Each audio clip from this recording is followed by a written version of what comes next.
When I was in 11th grade during the first semester, I was really having a hard time. It's my first time studying at a private institution since I have only been studying at the public school ever since when I was in elementary and junior high school.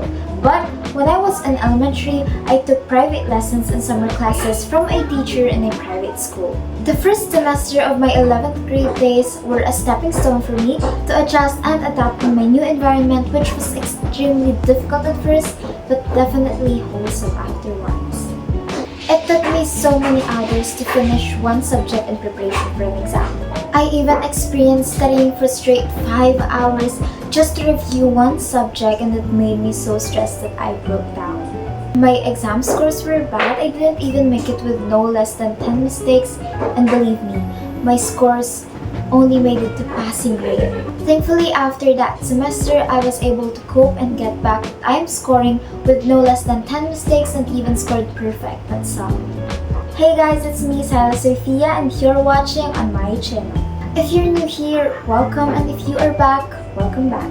Studying in a short span of time is extremely difficult, especially when the subjects are overwhelming, when the lessons are many and just stressful.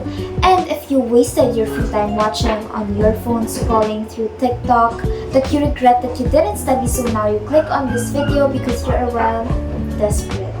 To prepare for your forthcoming exam, I'm going to provide you some tips and advice in this video on how you can study less and remember more so you're on the right track. You seriously do not have to create a study planner or organize a study tracker because that's all we've done. We do not have enough time for that, especially when we are talking about exams. So in this video, I'm going to share you 3 tips on how you can study less. With the first tip only a few people know and the last tip only a few people does, so make sure you watch until then. Now without further ado, let's get started. First, learning through senses. It has been demonstrated that taking notes during class discussions helps with memory recall and learning, which is why most YouTubers and other influencers advise doing so. The reason for that is that you are writing both what the teacher is saying and what you can see on the screen when they are discussing it using visual aids. This traditional Chinese adage highlights the significance of our 5 senses in the learning process. I hear and I forget. I see and I remember, I do and I understand. Using our 5 senses allows us to discover new information. Students of all ages learn best with experience, and when we employ the multisensory learning approach, we use all of our 5 senses simultaneously. 7 distinct learning styles are taught through our senses, primarily visual, kinesthetic, auditory, verbal, logical, social, and solitary. Essentially, you open your notebook, go over your notes, and compare them with the visual aids your teacher has provided, rather than printing out a review sheet and copying and pasting whatever is on it. Following the comparison, you outline everything you missed and read it aloud while you also write it down in your notebook. While you do that, 3 of your senses is working following the learning styles visual, kinesthetic, and verbal. Instead of just reading the papers, visual aids, and just reciting whatever is on it, you learn faster when most of your senses is working. With that, the amount of time you consumed in studying decreases, allowing you to memorize and learn faster. Second, applying pressure. While it is true that we learn best when we are free from pressure and stress, we sometimes need to apply little so we could have a force that will push us to study and stop being lazy. If you know the fallacy of slippery slope that happens when someone claims an initial action that leads to extreme consequences or series of worse actions, this is what happens. Suppose that I feel lazy to study today, and in my vision, I want to score with no less than 10 mistakes. That's my goal. So what will happen is I will claim or overthink the outcome of the outcomes. If I don't study right now, I would fail my exam. If I fail my exam, I wouldn't make it to honors. If I didn't make it to honors, my parents would not be proud. By that, I would feel the pressure of the unwanted outcome, so what will happen is that I will review to prevent that thing from happening. Even if there may be negative pressure, you are inspired and your brain works harder when you want to achieve your goal because that's what you planted your brain.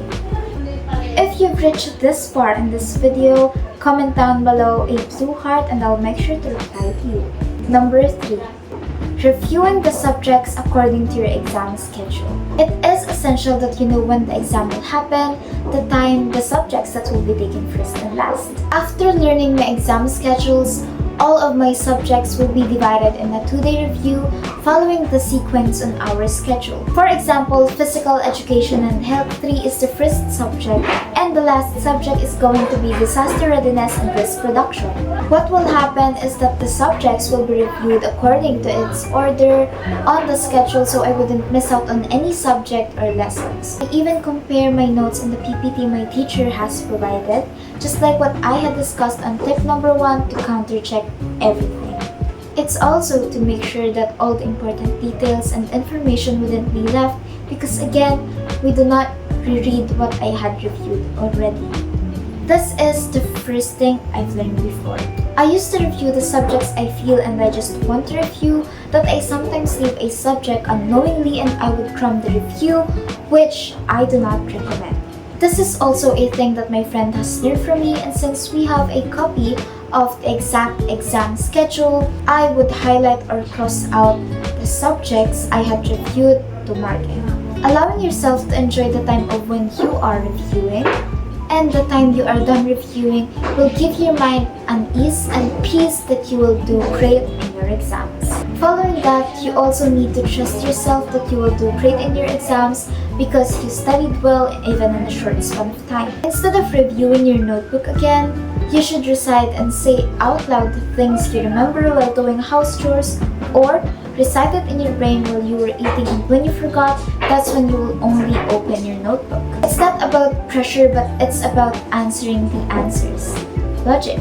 You revise the answer to make it a question, and you revise the question to make it an answer. Now you've come to the end of this video. If you learned something, don't forget to like and subscribe to my channel. Also, follow my account so you get updated about my next uploads. Thank you. Bye!